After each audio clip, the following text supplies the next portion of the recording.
Hi, my name's Steven and want to do a video on Joist's, one of Joist's sort of like best ever ORM claims. We put it in quotes because I don't like making absolutist claims, but it really is a pretty neat feature, and sometimes you have to do this a little bit in marketing and whatnot. But let's drill into the N+1 prevention in Joist. So to start with, even though Joist is very much a TypeScript ORM, I'm actually going to start with Java code, partly because these slides were prepped for a talk at a Java users group, but also because since Java is a blocking language, like nearly all languages are, like C and Java and Python and those sort of things, you can kind of see a little bit more how N+1s have happened historically in ORMs. And specifically ORMs that use entities, like that want to model your database as objects or classes of, author and book as, classes that you create, which is what Joist does as well. So this is an example in Java with hibernate/JPA. I'm going to load just all authors from the database for now, and then just do some simple for loops of looping over each of them. Let's say I got back 10, and then I'm going to ask for their books and ask for their reviews. And so what's happening is that on each loop through the authors, when we get to a1.getBooks, JPA or Hibernate's going to say like, hey, is this in memory? And if it's not, it will go get it from the database. But because Java is a blocking synchronous language, it can basically put the thread on hold and say like, okay, right now I'm going to go get the books from the database for you. Which sounds great, it sounds great, but the issue is that then, like every iteration through our loop, the first iteration did a select star from books where author ID is 1 and did it right away, and then our next time through it's going to do the same thing, like get the books for author 2, get the books for author 3, and so now if we brought back 10 authors, we're going to have like 10 separate SQL calls, or 100 authors will be 100 SQL calls. And so, this is your sort of bread and butter, or N+1 that happens in nearly all ORMs kind of by default. And it is a really common problem, and so ORMs, again, nearly all have ways of preventing them. And the most popular approach to prevent them is these upfront populate hints. And so, and this will look a little bit different in each of your ORMs, but the idea is always the same. Of go find, wherever you're loading your authors and add these little hints of, oh, I also want their books. And I also want the book reviews. And so now, here it can go get this like tree of data, the authors and the books and the reviews. So now when we have the same for loops, this is exactly the same for loop code. We haven't changed it at all. But now when I get into the author and I get the books, they will already be in memory. Which sounds great. We've solved our N+1. But the biggest downside is we had to go, find where to add the populate hint. And this is unfortunate because usually, like, we are typically using ORMs because we'd like to write our business logic in our preferred language, whether that's Java or Python or TypeScript. Because if we liked writing our business logic in SQL and stored procedures and triggers, we just put it right in the database, right? And so we're attempting to write our business logic in our preferred language, but as soon as we start using the features of our preferred language, like adding a helper method, let's say I wanted to extract those 3 levels of for loops out into some reusable helper methods, which is great. You should do that in programming languages. We end up creating this N+1, and it's really highlighted that our database as objects is really a leaky abstraction, right? Like, because when we did this SQL call, we can't literally pull in our entire database into memory, and calling .getBooks is not literally an in-memory access, and so it's showing, just bringing to the forefront that this has been a leaky abstraction this whole time. And so now we have to fix it. Like anytime we have this, accidentally or purposely created load inside of a loop, we have to go find wherever, whoever loaded the data outside of the loop, wherever that might be, and kind of like hoist our loading logic way up into that, wherever that is. And as the code base gets more complicated, it can get really hard to find that. And so you end up with this game of N+1 whack-a-mole where you write code, and typically in the test or local environment you don't have a ton of records, so maybe you don't even notice the N+1 is happening.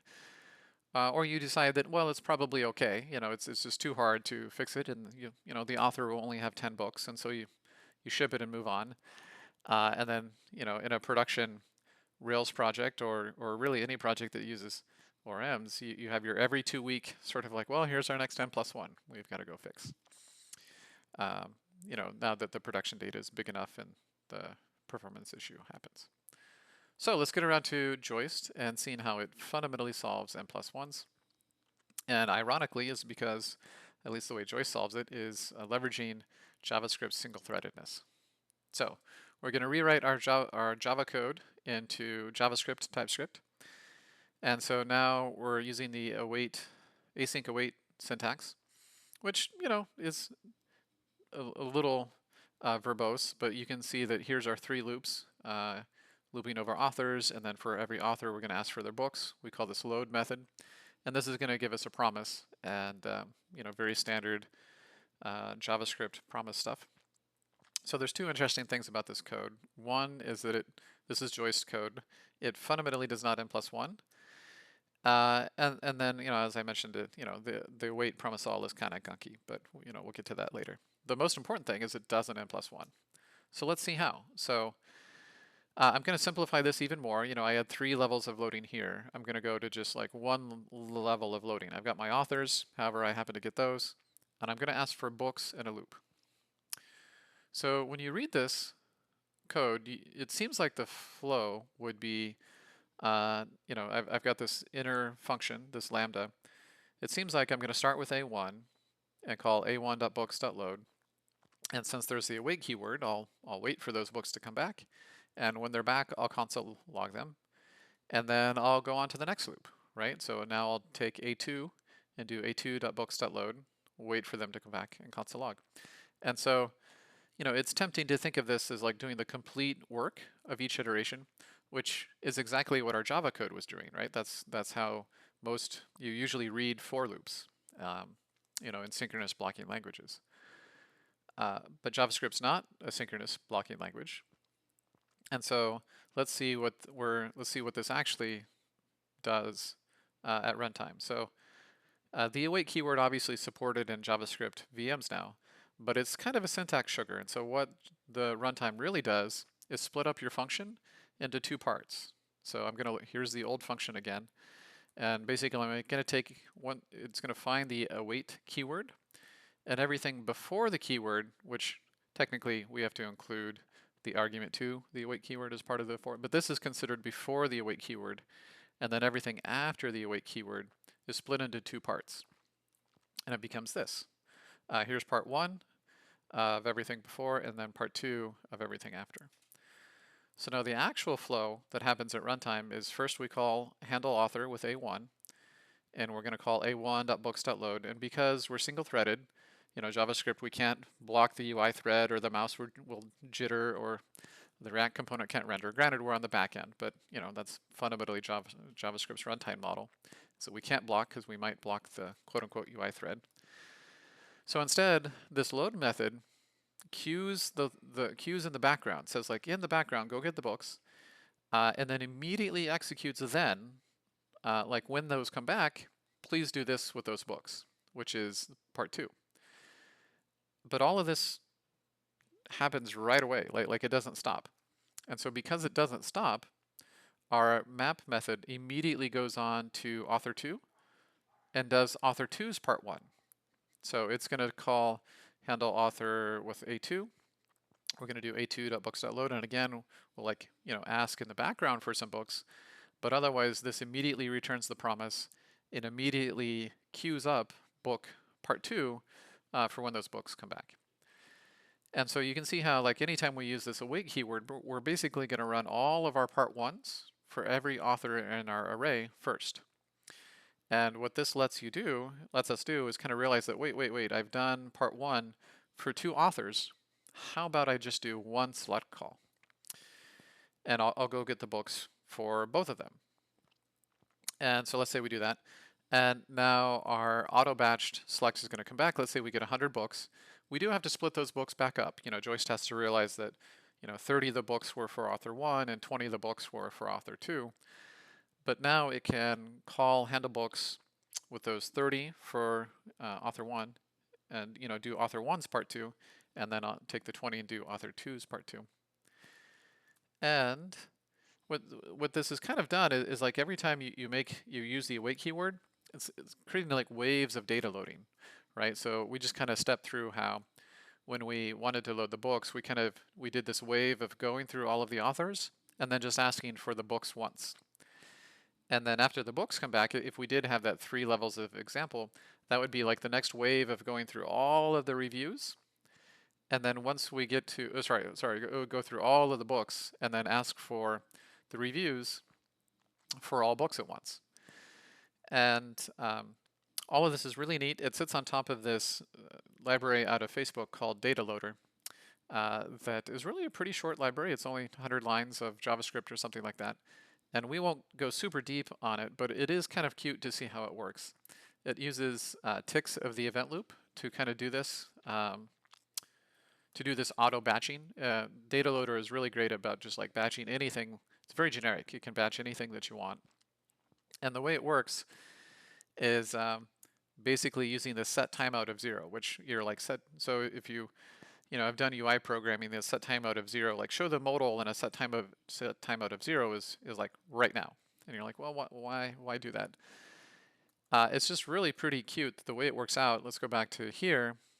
Each of the times we were doing a1.books.load, a2.books.load, just like we were putting that, I mentioned we were putting select in the background.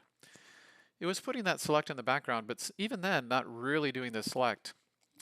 It was saying that, I'd like to load A1's books and I'd like to load A2 books, but do a set timeout of 0 on those and wait just a little bit. Wait just a little bit to actually do the loads. And which is that set timeout of 0 happening there. And because we do the set timeout of 0, that's what gives all of the part 1s an opportunity to execute. And so as soon as the last part 1 has ran, that set timeout will kick in and do the actual SQL call. And yeah, super quick overview, but really pretty neat. And because it sits on, data loader, and so, Joist's N+1 prevention sits on top of the event loop, the really big win is it's agnostic to program structure, right? So here's an example of a Joist validation rule that's just a made-up rule that an author can't have more than 10 books. But the really interesting thing here is that, we've not had to do our hoist and hit pattern, right? Of like go find, the risk would be like maybe if I'm evaluating this rule on 100 authors, I want to make sure that, we don't, author by author by author by author load the books. But that doesn't happen. Not because Joist is necessarily, this is a Joist method, the add rule, but it's not, particularly instrumented. It just happens to be that all business logic, whether it's Joist rules or Joist hooks or your own business logic, anything that goes through the Joist collections creates this emergent waves of data loading and just is fundamentally N+1 safe. And so we've really freed ourselves from this hoist and hit pattern, and instead have, by default, for free, N+1 prevention, which is really when to get back to kind of the best ever or Joist claims to fame. As far as I'm aware, it's basically the first ORM that fundamentally is built on data loader for all of its finding, selecting, loading, saving, deleting. All of its operations are built on top of data loader. And yeah, makes it really magical. So, real quick, I don't want to go too long, but we had mentioned the promise await gunk. So, so fundamentally Joist will never N+1, but this code is kind of gunky. And so we're going to go through it real quick, but there is a way to, with Joist, you can use populate hints. We can go back to finding all of our authors, em.find author.